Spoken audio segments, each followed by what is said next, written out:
So being a refugee growing up in South Africa, it's difficult because you kind of feel like an outcast. You don't feel like you're actually home. You know, people do tend to treat you differently in certain areas, in certain places. So it's like you always gotta like defend for yourself in a way. I think that experience I didn't take it with any hate. So I don't have hate for anyone. I think I never let it get to me or have any type of hate. I still love the country, love the people. I am Aristote Kalala and I play for Trinity Western men's basketball team.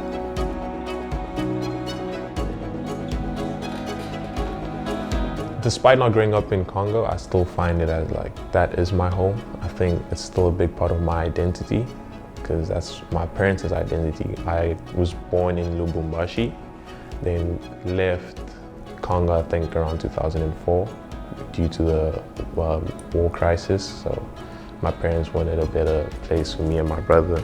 At the time it was just me and Nathan.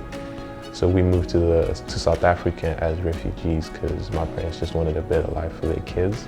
So basketball, I was forced to play basketball. I grew up in a soccer home. Everyone in my home supports Chelsea and I support Man United. So I fend for myself a lot. So I started growing and the basketball coach started noticing this. So they did a trick where they said that the soccer team is full and I couldn't join the squad. So they were like, you have to play basketball because it's mandatory to be in, to play a sport. And the coach had a talk with me and he told me, the next game we play, I just want you to get rebounds only. I went to the game doing that and I had 28 rebounds. Ever since that game, I just fell in love with it. So getting a job is sometimes difficult and the pay that you get for the job too. So, I mean, there was the time with the xenophobic attacks. I think that was very scary, especially for my parents because we'd travel to go to school. So my parents were very fearful of like what would happen to my kids because they just never knew what would happen. So it did come with a lot of downside and being in a whole country where you just feel like you don't belong.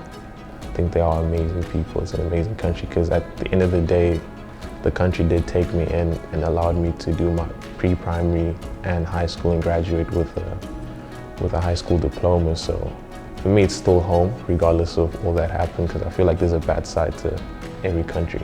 That's my understanding from it, yeah.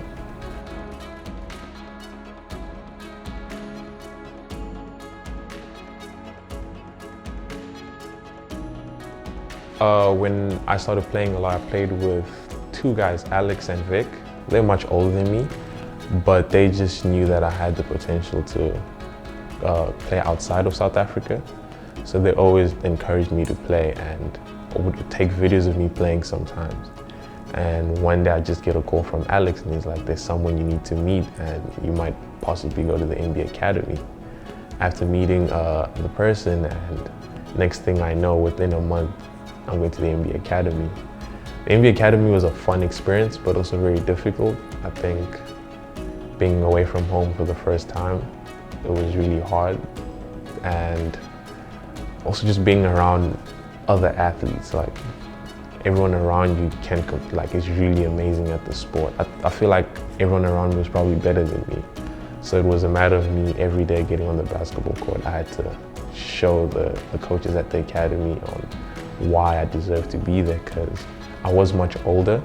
Normally you get into the academy at 16 and you leave around 19. So I was 20 at the time, so I was much older. So it was like, it's very rare for me to get into the academy at that age. So it's not like every day just prove myself that I want to be here and have the potential to still be, part of that community. But it's an amazing community. You get to meet people from all over Africa. There was people from Nigeria, Senegal, Cameroon. So it was really great to experience that.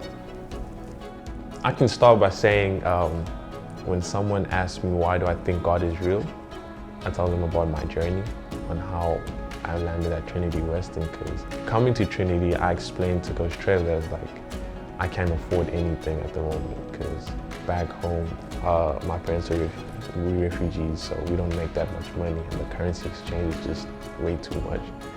And Coach Trev just believes in me and is like, don't worry, we'll have everything and help you with anything. And he stood on that word, and it's like, I'm here, and my parents haven't paid a cent to my education or me traveling or doing anything. They haven't spent any money yet, and I think that's just a blessing to experience that. That's only God. So whenever someone asks me, why do you think God is real, I tell them my story, and like, that's why. A big way I express myself is riding on my basketball shoes. So I love riding on them because sometimes when I'm playing, I get to look down, and kind of reminds me of why I'm playing and why I'm here. So you will see things like the Congo, the journey. The journey is something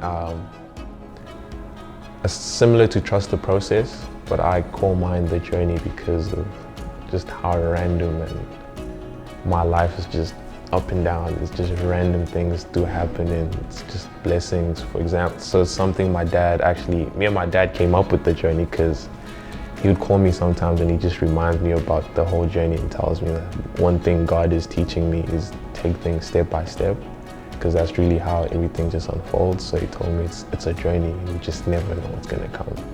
But you just have to be faithful and continue to just keep going. So I have a lot of writings on my shoes that remind me of where I'm from and why I do it, or what I live on. For example, live, love, and laugh is something I really think the world needs a bit more. I think the world needs a lot of love. I think laughter is also a big thing, and just to live. I think people sometimes get a bit too lost in what's around them. I think I'm guilty of that too. Sometimes I get caught up in what I want to do and forget that I'm literally living in the things that I prayed for. I'm living within that moment. So that's a big thing for me. I have my parents' birth dates, my brother's birth dates. They all on the shoe. On this one, I have Cape Town and the Congo's area code 243. I think that's big for me. And Cape Town's landline is 021. So all the landlines start with 021.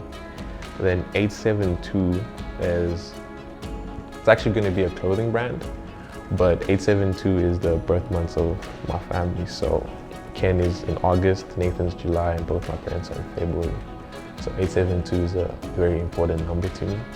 It's a number that I like just to, I think it's written almost everywhere in my room. So the biggest thing for me is to get my brothers through school, retire my parents, because my parents have just done so much for me, and they continue to still do so much for me, even with me not being at home. So the biggest goal for me is definitely just to make sure my family's in a better place. Yeah.